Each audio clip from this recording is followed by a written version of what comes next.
ఆంధ్రప్రదేశ్ పోలీసులు ప్రవీణ్ పగడాల మరణానికి కారణం ఆయన మద్యాన్ని సేవించి ఆయన వాహనంతో ప్రమాదానికి గురి కావడం వల్లే ఈ మరణం సంభవించింది అని.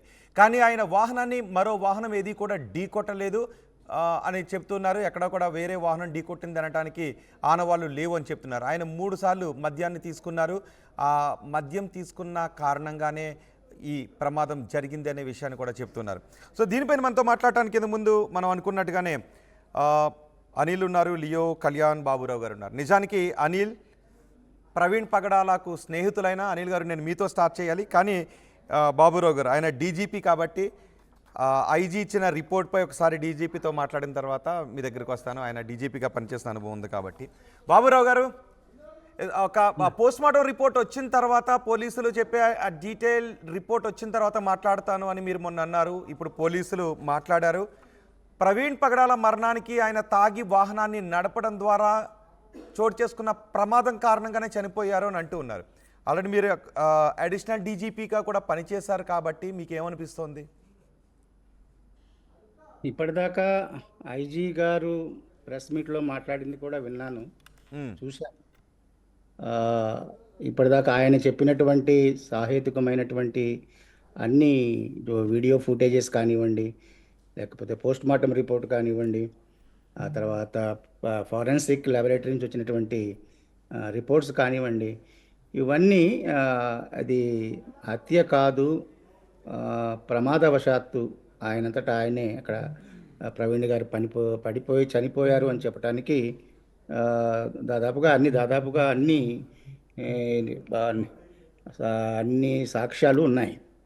అయితే దీంట్లో మొదట్లో మీతో నేను లైవ్లో చేసినప్పుడు కొన్ని విషయాల్లో మేము ఆ నడిపిన వ్యక్తి, అంటే ఆ మోటార్ సైకిల్ మీద వెళుతున్న వ్యక్తి ప్రవీణ్ గారు అవునా కాదా కనెక్ట్ చేయడానికి కొన్ని డౌట్స్ను ఎక్స్ప్రెస్ చేయడం జరిగింది. సంజీవ్ అప్పుడు దాంట్లో ఉన్నాడు, ఆ తర్వాత నేను కూడా ఉన్నప్పుడు. వాటి గురించి ఇంకొంచెం క్లారిటీ ఇచ్చి ఉంటే బాగుండేదేమో. బహుశా వారికి ఆ విషయాలు వారి దాకా వెళ్ళుండవేమో. ఎందుకంటే ఆ మోటార్ సైకిల్ మీద మొబైల్ హోల్డర్ ఉండటం కానివ్వండి, ఆ తర్వాత వెనకాల లైట్ కానివ్వండి, లేకపోతే ఆయన వేసుకున్న టీషర్ట్స్లోనూ డెడ్ బాడీ మీద దొరికిన టీషర్ట్కి కొంచెం వ్యత్యాసం ఉంది కానివ్వండి అని కొన్ని పాయింట్లు నాతో పడుతున్నట్టు సంజీవ్ గారు ఆ రోజు అన్నారు.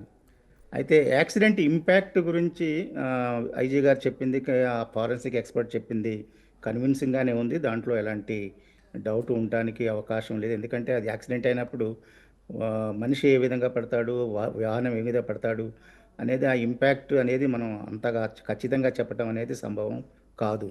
ఇది నా ఉద్దేశం. అయితే వీరు ఇచ్చినటువంటివన్నీ కూడా కొంచెం ఒకసారి కూలంకషంగా కూడా చర్చించాల్సిన విషయం ఉంది. ముఖ్యంగా ఆ వ్యక్తి ఈ వ్యక్తి ఒకటేనా అనేటటువంటి డౌట్ క్లారిఫై చేయడానికి వీరేం చెప్పారంటే మొబైల్ టవర్ కాంటాక్ట్స్ లొకేషన్స్ కూడా ట్రేస్ చేశాము, తర్వాత యూపీఐ పేమెంట్స్ ట్రేస్ చేశామని చెప్పారు. సో అవి చెప్పడం వరకు బాగానే సహాయకంగానే ఉన్నాయి.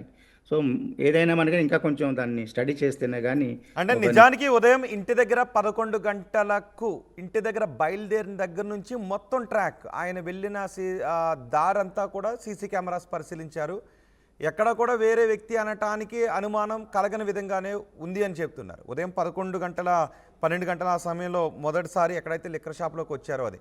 సో ఇంటి దగ్గర బయలుదేరిన మొదటి కెమెరా దగ్గర నుంచి కూడా ఫుటేజ్ ఉంది కాబట్టి